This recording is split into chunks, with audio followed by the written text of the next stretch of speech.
a hive is a triangular array of numbers where the boundaries are given by three lists of non-increasing real numbers. So when you have these lists, what you do is you start with lambda and you write the first number 40, which is the difference here. Then the difference here is 30, the difference here is 20, the difference here is 10 based on lambda. Then while going down, you use mu and increment by 40, 30, 20, 10, again based on mu. And here, based on nu, you increment 65, 55, 45, and 35. And when you write real numbers on the vertices here, what you have is that for every rhombus, the sum of the entries on the larger diagonal is greater or equal to the sum of the entries on the smaller, is less or equal to the sum of the entries on the smaller diagonal. And what this means in practice is that when you take a piecewise linear extension to this triangle based on the vertices here, you get a concave surface. Okay, so it's concave and it's piecewise linear on each triangle.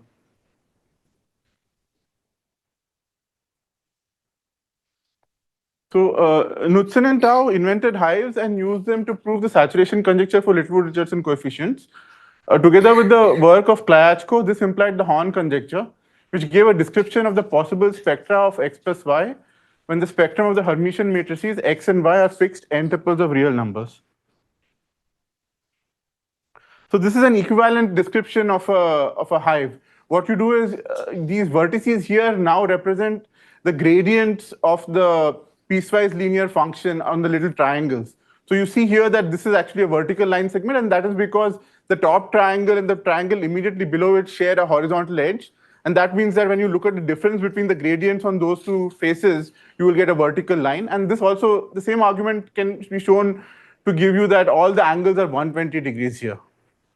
And the boundary values specify the positions of these semi-infinite lines.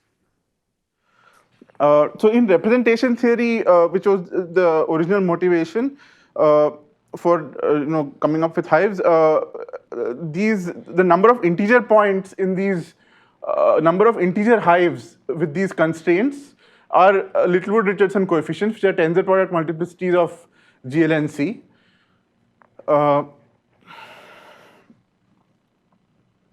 And the saturation conjecture, now a theorem, due to Knudsen and Tao, is the fact that if there is a real hive, or if this polytope of possible hives defined by these linear constraints obtained from these rhombus inequalities has a non-zero, non-trivial point in it, then it in fact has an integer point in it. So this is a property of these polytopes or of these sets of hives, and this is what was called the saturation conjecture. So this has a number of connections to other beautiful areas of tilings and other things. So here you see what's called a puzzle. It's an equivalent way of counting Littlewood-Richardson coefficients, and it can be deformed into a square triangle tiling of a certain domain bounded by these green sides. So these Littlewood-Richardson coefficients also count the number of square triangle tilings of certain domains. And the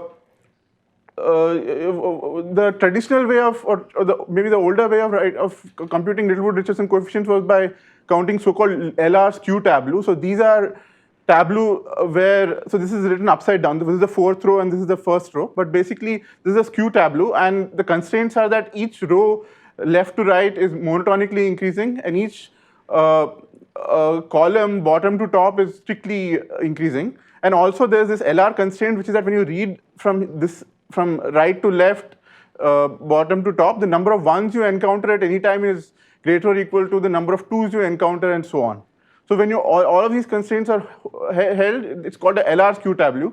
And this actually is a bijection, a pictorial bijection between this and certain honeycombs, integral honeycombs with the right boundary conditions. So this yellow part goes to the yellow part here, the green part goes to the green part here, and the content of this is going here. And the number of twos, etc., finds its way into the side lengths in this honeycomb. So this is an integral honeycomb. So our main motivation today is to look at the real points of these hive polytopes. And so we're going to define this relation lambda plus mu arrow nu if there exist Hermitian matrices AB with eigenvalues lambda mu respectively, such that A plus B has eigenvalues nu. So Weil asked the question of determining necessary and sufficient conditions on lambda mu nu belonging to spec, which is just the, I'm calling spec the cone of vectors where the entries are monotonically decreasing, for the relation 1 to hold.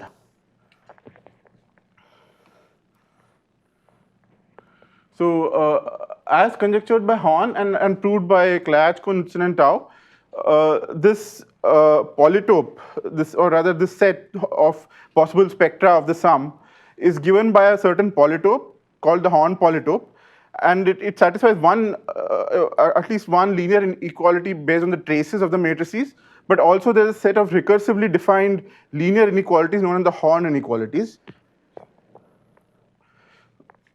And there's a natural probability measure on this Horn polytope, which is referred to as the Horn probability measure. It's defined as the eigenvalues of A plus B when A and B are chosen independently and uniformly from the space of all Hermitian matrices with eigenvalues lambda and mu respectively. So this Horn measure turns out to be piecewise polynomial and was computed explicitly by Coquerel and Zubair to be given by this formula. This is a van der Waals determinant. So V nu times V tau by V lambda V mu times the volume of that hive polytope which I described is the measure of getting nu, the density of getting nu. And tau here is some vector that comes up. It's just n minus 1 up till 1. So we'll introduce a notation diag lambda arrow A if it's possible to have a Hermitian matrix with spectrum lambda and diagonal A. And it is known that from the classical Schur-Horn theorem that A lies in the permutahedron defined by the convex hull of the image of lambda under the permutation group Sn. So this is the possible A's you can see. So this is Gelfand-Tsetlin patterns will play an important role in this talk. So these are triangular arrays of numbers, but here the constraints are different. It's basically that this has to be greater or equal to this has to be greater or equal to this, and so on. And this is greater or equal to this is greater or equal to this is greater or equal to this. So these numbers interlace in that sense. And they can be thought of as the x derivative in the x direction of a hive. So the discrete difference in the x derivative of a hive is a Gelfand-Tsetlin pattern.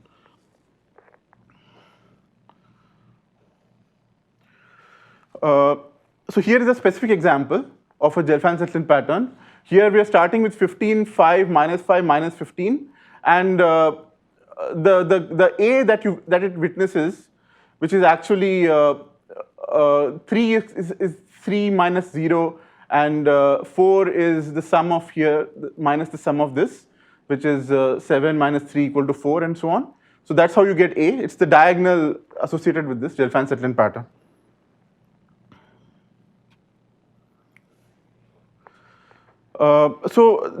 If you have a Gelfand-Tsetlin pattern, you can always turn it into a hive by sort of taking a capital lambda which has sufficiently large gaps and kind of bending it. So as I mentioned, the x discrete derivative of this hive is already determined by the Gelfand-Tsetlin pattern, but there's no information about these derivatives. So if you want to turn it into a hive, you have to somehow specify these derivatives, and that is done by using this capital lambda. And if your lambda is sufficiently big in gaps, then when you take a Gelfand-Tsetlin pattern, you will always be able to convert it into a hive using this process of just assigning these derivatives according to lambda. If your lambda gaps are not big enough, then you may end up with a non-hive if you take this Gelfand-Tsetlin pattern and perform this operation. So your gaps have to be large enough in capital lambda. So this is a schematic depiction of the boundary conditions of the hive in the previous figure. The horizontal creases inside the triangle indicate the rhombus concavity condition is essentially an automatic consequence of the large gaps hypothesis for rhombi that cross these creases. So there are three kinds of rhombi, recall, in the hive. There were these guys and the other kind. Those two come from the interlacing property. But there are also these vertical rhombi, which come from the fact that your lambda has such large gaps that it just automatically happens that all these rhombi have the constraint satisfied.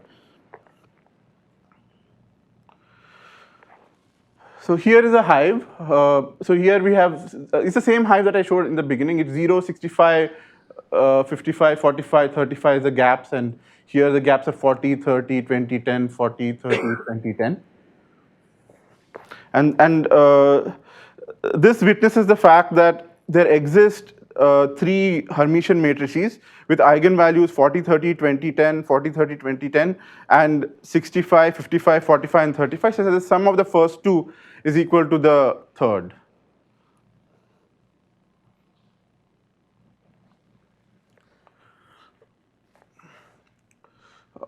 So if lambda mu nu belong to spec, we say that a hive H has boundary condition lambda plus mu arrow nu if one has the right boundary conditions, and then we write hive lambda plus mu arrow nu for the set of all hives with boundary condition this. So this is a polytope, hive lambda plus mu arrow nu. And this is what we'll mean by an augmented hive. Augmented hives will play a big role in this talk. So this is basically a hive with lambda, mu, and nu on this side. And on this side, it's basically a Gelfand-Tsetlin pattern, which has been converted into a hive by putting a large gap here of capital lambda and capital lambda plus a. So you kind of think of this as a Gelfand-Tsetlin pattern, but it has been bent into a hive in some sense by putting large gaps. So this is what we call an augmented hive. So recall that we had this formula for the density of the sum of density of the spectrum of the sum of two Hermitian matrices that involved the volumes of these hive polytopes, but it also involved some Vandermonde terms. Now it turns out that these Vandermonde terms, they are actually the volume of Gelfand-Tsetlin patterns with the right initial vector nu. So the reason we are interested in looking at this is that the volume of this polytope here is actually h of nu divided by h of tau. It's not important for you to remember tau, but it's basically proportional to this v of nu. It's proportional to the Vandermonde of nu. So when you look at this together, you get the right weighting factor to look at the spectrum of the sum of two matrices. So in particular, if you choose a random point in this polytope, the probability density of that is assigned to this marginal, just looking at this side, is exactly the same as the probability density of seeing a particular spectrum when you add two random Hermitian matrices with given spectra. So that's why we are interested in the uniform measure on these polytopes. As a first step, we are interested in looking at concentration of measure. So we would like to say that these hives as a whole concentrate near some fixed shape as n tends to infinity. So this would be a kind of weak extension of a weak form of what we know from free probability to be the case, namely that the nu concentrates. So we want some sort of extension to this entire surface. And right now we are not going to do this. We don't know how to do this for arbitrary boundary conditions, but we know how to do it for GUE boundary conditions. So that's what I'll talk about. So we'll have GUE boundary conditions on both the initial sides, and we'll ask for concentration of measure of this random surface.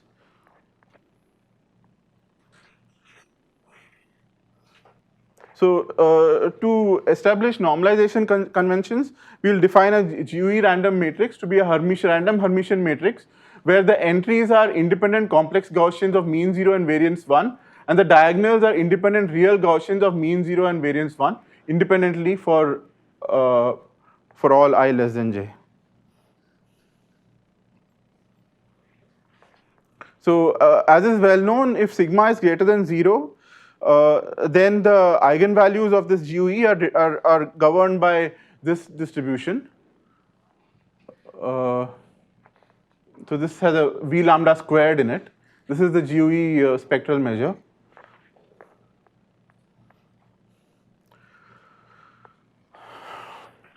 So we are going to be interested in these random augmented hives that you get by putting random GUE spectral measure here and here, and putting a random extension to this resulting polytope. Okay, so this augmented hive is a union over all possible lambda, mu, nu, and a of this. And the reason why it's a union over lambda and mu as well is that these are random. These are not fixed. They're almost fixed in the sense that the GUE measure concentrates around the semicircle law, but they're not actually fixed. So in principle, you could see any spectrum here at lambda and mu. So this is some sort of measure on a unbounded cone.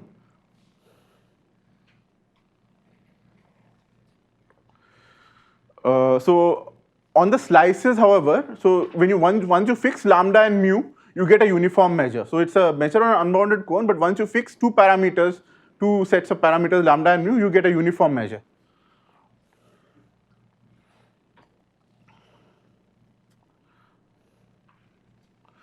So the main result of this talk is the following concentration bound. It says that with our normalization conventions, where the gap between successive eigenvalues is normalized to be order 1 in the bulk, the variance of a typical vertex in the bulk is little o of n to the 4. So the value of a vertex in the bulk of this augmented hive is going to be order n to the 2. So order n squared. So if you have a variance of little o n to the 4, it means that the standard deviation is little o n squared, which means that it's having some kind of concentration. So this is our main result. Informally, this theorem asserts that a randomly selected hive has an asymptotic limiting profile, at least in a subsequential sense. It's not in a limiting sense without the subsequential qualifier right now, because in principle there could be some sort of drift. So for one particular kind of n, you could have it concentrate around one particular mean, but we don't know that the mean actually has a limit. Mean will have subsequential limits by compactness, but we don't know that the mean actually has a limit. So that is going to be a subject of future work. So this is actually a simulation done by Alok Gangopadhyay. So this is a GUE hive with n equal to 250. And as you see here, this is lambda and the hidden thing is mu, and this long thing is nu. And if you take two GUE matrices which are independent and add them, you're going to get another GUE matrix which is scaled by a factor of √2.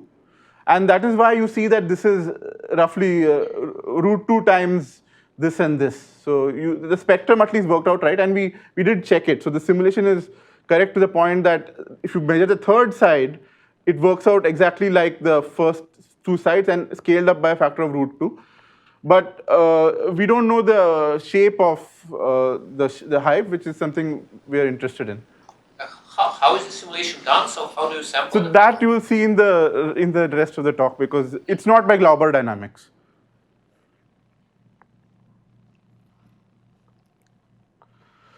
So in joint work with Sheffield, we had a large deviation principle for this same hive part of an augmented hive in the L infinity metric with fixed boundaries that were C2 and strongly concave. But the result of this talk does not directly follow, because the uniqueness of the rate function minimizer in that large deviation principle is yet unknown. So the first step in generating this random hive is to use the octahedron recurrence, which has appeared in the enumerative combinatorics literature several times, and is observed by Knudsen, Tao, and Woodward to have an associativity property.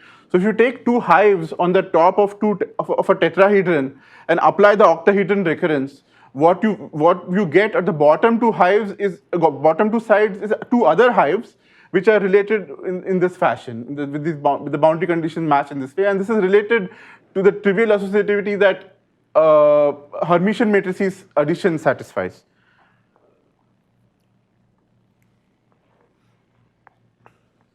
Okay, so this is the top two panels of the octahedron recurrence. This is the bottom two panels where we get the augmented hive. This is the hive. This is the Gelfand-Tsetlin pattern that has been bent into a hive. And so I'll talk more about what K and K prime are. So these are actually also have to be Gelfand-Tsetlin patterns bent into hives. So the K and K prime are of this form. So this is actually a Gelfand-Tsetlin pattern. You have to bend it into a hive by putting a large gaps capital lambda. And you bend this into a hive, you bend this into a hive. And that is what you start with in the octahedron recurrence. And yeah, lambda has large gaps. So in our context, viewing Gelfand-Tsetlin patterns as degenerations of hives, the octahedron recurrence is a piecewise linear volume-preserving bijection from the product of two Gelfand-Tsetlin patterns to the cone of augmented hives, which in fact is also a piecewise linear bijection from these sections of Gelfand-Tsetlin patterns with these boundary conditions to the augmented hive with this boundary condition. So this is how we generate, even in the simulations, this is how we generate the augmented hive. It is by first getting the Gelfand-Tsetlin patterns using the minor process of a GUE and then applying the octahedron recurrence. What does it mean applying? Can you give more details? What does it mean applying octahedron recurrence? Like, what type of computation do you need to do that? I'm sorry, what are the? Like you have an array of numbers, like you get Gelfand-Tsetlin pattern, and another array of numbers, Gelfand-Tsetlin pattern. So can you maybe add a bit more details? Okay, yeah. Let me see. I think I may have something now. Okay, so not right. Okay, so yeah. So basically, you have this Gelfand-Tsetlin pattern. I told you how to get a hive out of a Gelfand-Tsetlin pattern by bending it like that. So you bend both of these Gelfand-Tsetlin patterns into hives on the top, and then you apply the octahedron recurrence to this tetrahedron, which has on the top two panels two hives. And what you end up with at the bottom is a pair of hives where one of them is secretly a Gelfand-Tsetlin pattern and the other is the hive part of the augmented hive. What does it mean to apply octahedron recurrence to hive? Like what's? Oh, okay, so let's see. So I have some. Okay, so this is the octahedron recurrence. So you have in the lattice.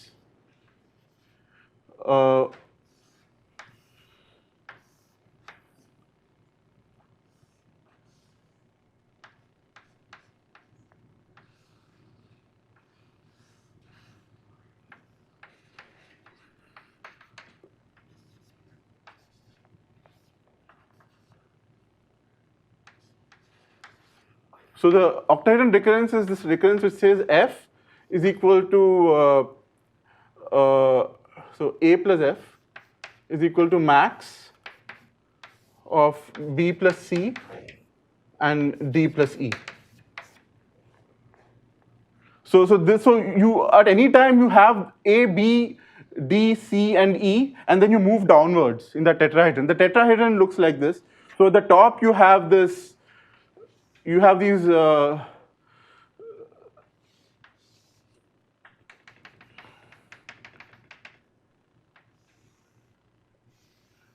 okay, so you have two panels on top and you have two panels at the bottom and you run the octahedron recurrence from top to bottom. Kind of sequentially you go over your Gelfand-Tsetlin pattern. Yeah.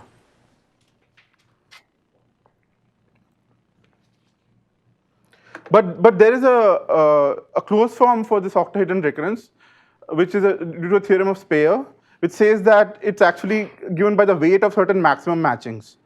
So we are going to use that form in this talk, not the iterative form of the octahedron recurrence. And it says that, so this tells us that the hive value of a hive vertex is actually the weight of a certain maximum matching where the weight is appropriately defined in the top in some subgraph of the top two panels. So now that we have a closed form for the value, we need to prove that it concentrates. And the way we prove it concentrates is by some recent progress on the KLS conjecture, which is a result in convex geometry. It basically says that if you have a log concave measure whose covariance matrix is an identity, then the Cheeger constant of this density is bounded below by 1 by root log n in n dimensions. So this allows us to get upper bounds on the variance of the supremum of all linear functionals. Here we have these linear functionals coming from the matchings, and the variance is less than the sup over the variances multiplied by a loss term which is log of n. Okay, so if we had to get a bound on the variance of a sup of a number of linear terms, large number of linear terms, exponentially many, but this inequality allows us to control that by looking at simply one of these linear terms and bounding the variance of that, and then have a loss term which is quite small.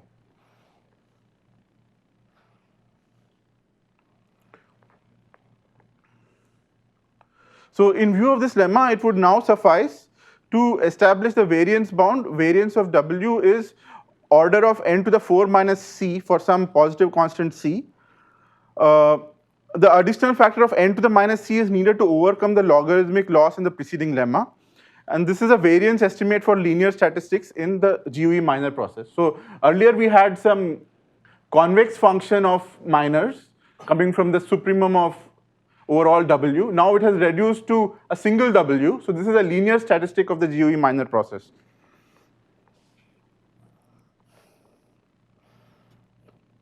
So as it turns out, certain covariance estimates for eigenvalue gaps of GUE established by Cipolloni, Erdös, and Schröder, combined with some further manipulations from the theory of determinantal processes to analyze the minor process, are almost enough to obtain this sort of bound. There is, however, a technical difficulty because these bounds are only established in the bulk of the spectrum and not on the edge. However, the contributions coming from the edge can be controlled by relatively crude estimates, and after removing these contributions to focus on the bulk contribution, the above strategy can be made to work. So we basically now have to get a bound on the variance of some linear function of the GUE minor process. But that linear function involves interlacing gaps, so it's not the kind of thing one normally sees. So one has to work for it. So we'll find the following. So are there any questions so far? So now I'm going to go into some details of analysis. This was a high-level overview.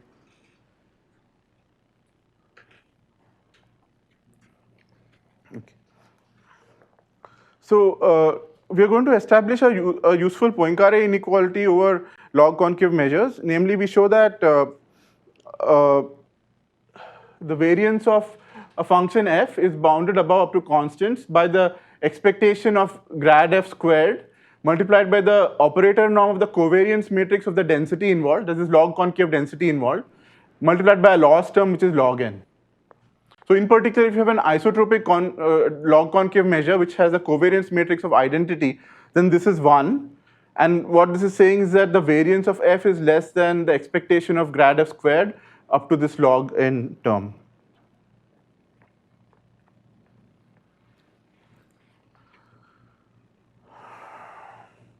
So without loss of generality, we may assume that eta is an isotropic measure in the sense that its expectation is 0 and its variance is identity. And we define the Cheeger constant to be the infimum over all open subsets A with smooth boundary of, this is the perimeter basically, and this is the smaller part of the two it cuts A into. So this is the Cheeger constant, and this is what appears in the work on the KLS conjecture. It says that basically the best way of partitioning a log concave measure into two is up to that log n factor a single hyperplane, a linear hyperplane. That's the best way of cutting it. I mean, you have to be careful choosing the linear hyperplane. Of course, not all linear hyperplanes work, but you can restrict your attention to linear hyperplanes and still do very well. So by the Cheeger inequality, one gets this Poincare inequality, and this Cheeger constant is by the work of Klartag bounded above by 1 by root log n, root log d, and that's how we get the Poincare. It's an immediate consequence, more or less, of the work of Klartag.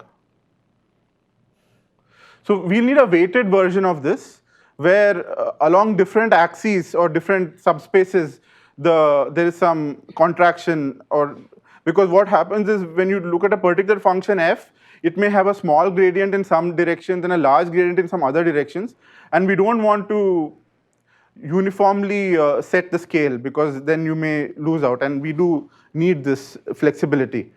So this is just a fairly straightforward version of the previous one. You can think of this as taking the log concave measure, distorting it by an affine transformation, and then applying the Poincare inequality.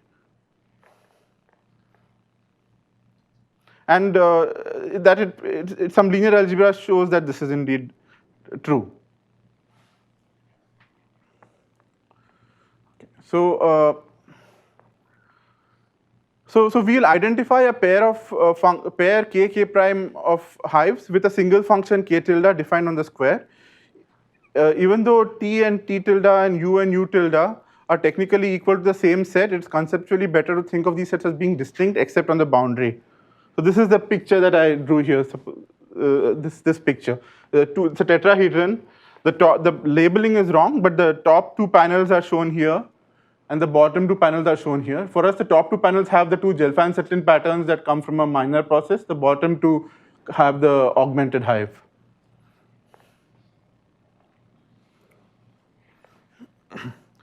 And yeah, this is something I already discussed. The octahedron recurrence originally came by excavating a real valued function by iteratively defining, recursively defining this thing. So, and this alternative definition of Speyer is in terms of perfect matching of an excavation graph associated with the vertex ij. We will use a modification of Speyer's formula that is more convenient for our purposes, in which the perfect matchings are replaced by Lozenge tilings. So this is a matching of that excavation graph. This is the vertex you care about in the augmented hive. This excavation graph somehow comes about as there's a kind of light cone in this tetrahedron associated with a point in this lower panel which you care about.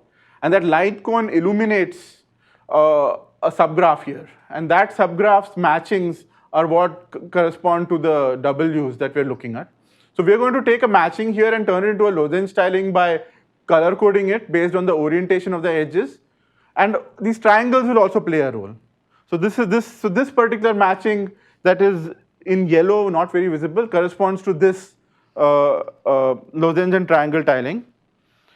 Here is a larger matching, again in yellow, and it corresponds to this Lozenge tiling. And here's an even larger one, where the yellow lines correspond to the matching here.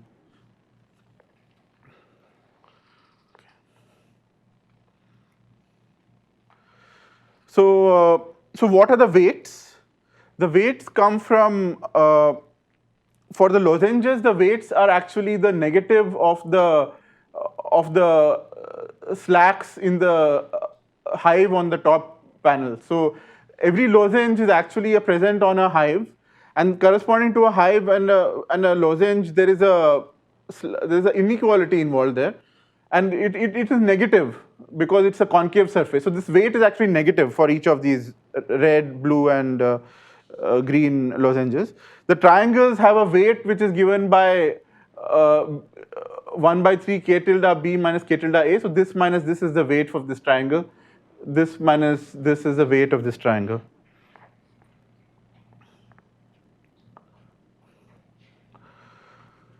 And there is also a weight for the overall structure which is independent of the matching. So this whole hexagon itself has a weight, and that weight is this. It's given by the values of the upper panel hives or Gelfand-Tsetlin patterns, depending on how you want to look at it.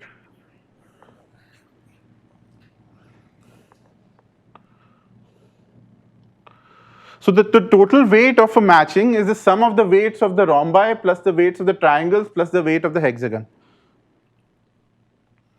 And note that the weights depend linearly on k tilde and hence on k prime.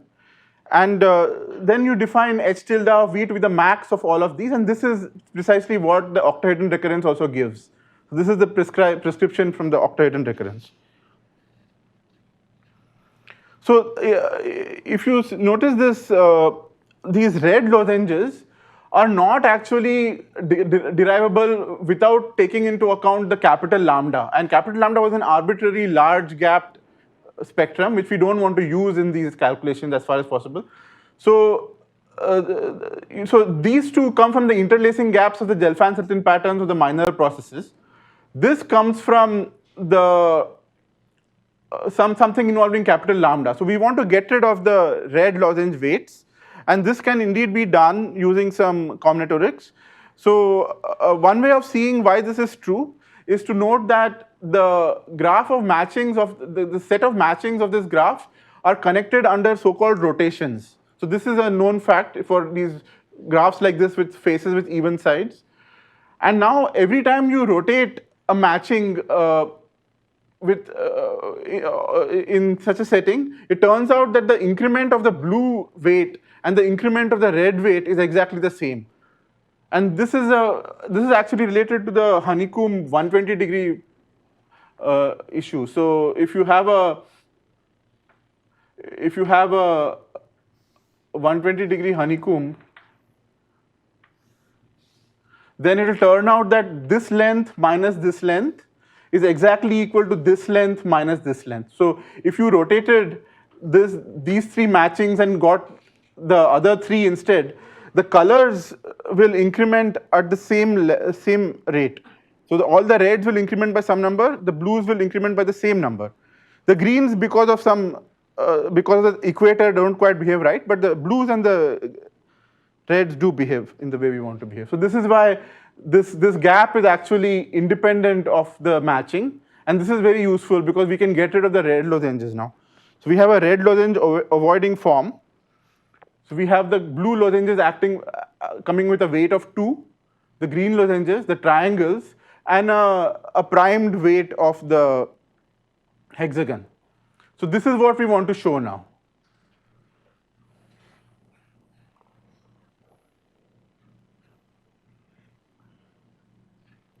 So we want to get rid of all the edge rhombi because they don't quite behave the way the bulk behaves. And for this we use some results of eigenvalue rigidity from Tao and Wu. So it basically says that the classical value of the GUE eigenvalue is with high probability rather close to the actual ith eigenvalue. And with some bounds on the deviation, and with overwhelming probability, I mean 1 minus n to the minus c, where c is some arbitrarily large universal constant. So basically this is saying that the classical value and the actual value of a GUE eigenvalue are very close. So one has to add up the contributions of all the edge lozenges in these minors, and one can do that, and one can get some bounds. So one can control this random variable from by this expectation, and similarly one can control the weight of the triangles by their expectation and something that is much smaller than what the scale we are interested in. So we don't have to worry about the triangles and the hexagon.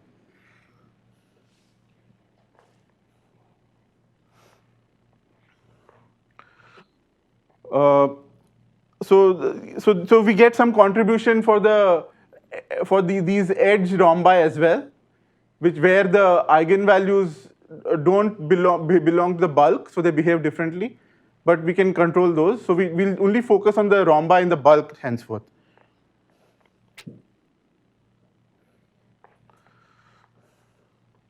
So this is what we want to prove, that the sum of the rhombi in the bulk, we'll only focus on the blues because the others are analogous, have a variance that is order of n to the 4 minus c for some constant c.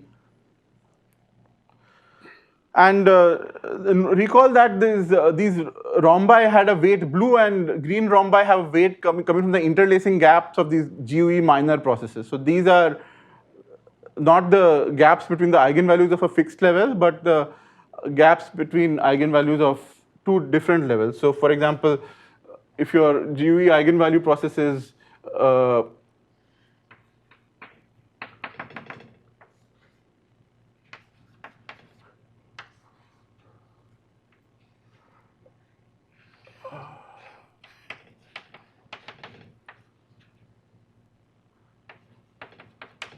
so you keep looking at the gaps. So you have this process. This is the eigenvalues of the full GUE matrix. You take that the one minor by dropping the first row and first column, and this is the eigenvalues of that. And so these gaps are what we care about. Okay, so we would want to look at the variances of the sum of the gaps of all those edges of this form which come as blue lozenges in a particular matching.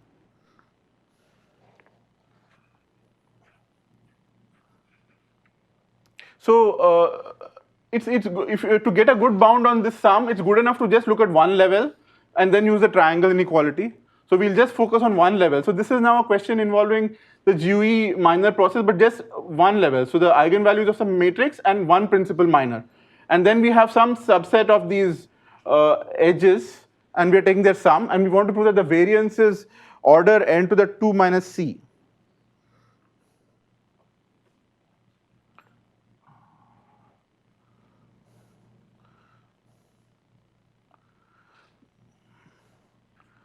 So XS is what we call this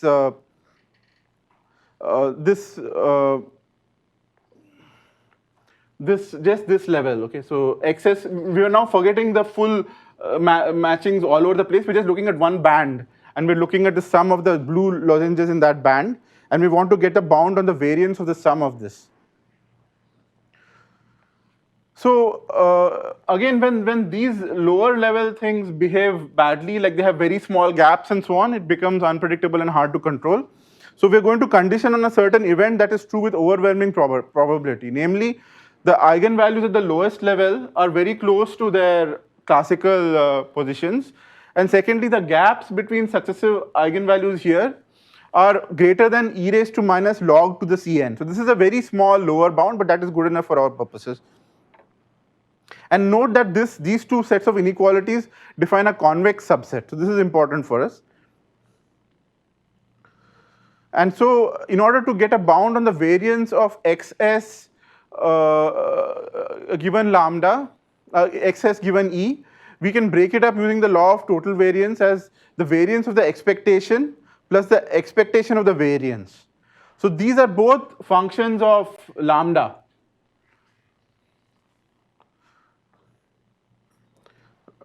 Okay, so I mean the overall thing is a constant, but expectation of xs given lambda is a function of lambda, and variance of xs given lambda is a function of lambda. So to prove 9, we expand the left-hand side using the theory of determinantal processes and some interpretations of the quantities that arise there of the covariance and the mean using the residue theorem, which I will not describe here.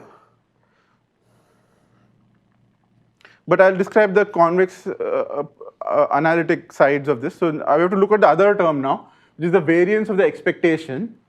This E is a convex set. So again, we are in the setting of some log concave measure over a convex set. So why is it a log concave measure? The joint distribution of these two is a log concave measure because it's a projection of, it's the image of a projection of a linear function. I mean, it's the image of it's the push forward of the GUE minor process under a linear map, namely just restriction to these random variables. So it's a log concave measure. So we're talking about a log concave measure, and we're trying to understand its variance. So this is exactly the setting of the Poincare inequality we looked at. So we look at this Poincare inequality, and we have to adjust some parameters to handle the bulk and the edge suitably. But basically, there are three sets. One is sets of variables. One is simply the sum of all the gaps, which this sum of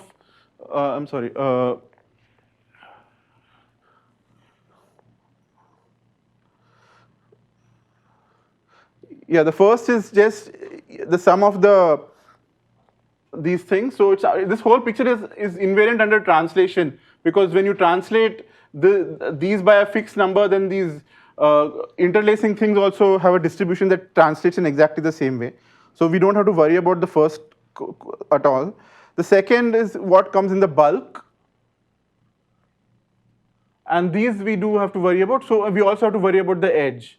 Now the edge is very far from the bulk lozenges. So we turned out we don't really have to worry about those two. But I'll just indicate what the mechanism is for controlling them. So we had this Poincare inequality with weights. So this is, we put weights on the edge variables of with n and no weights on the bulk eigenvalues. Okay, and then so this is variance is this multiplied by this covariance of the density multiplied by this loss of log n. And then it turns out that everything can basically be controlled.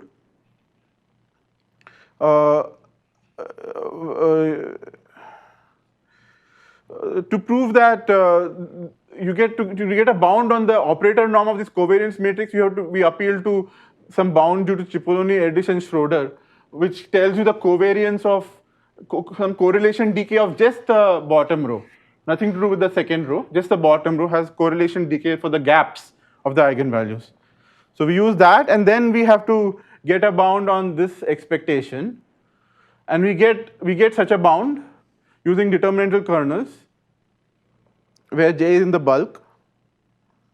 And then this is the end of the story. So we just add up some things, and we get this variance bound, which I said I would indicate how we get.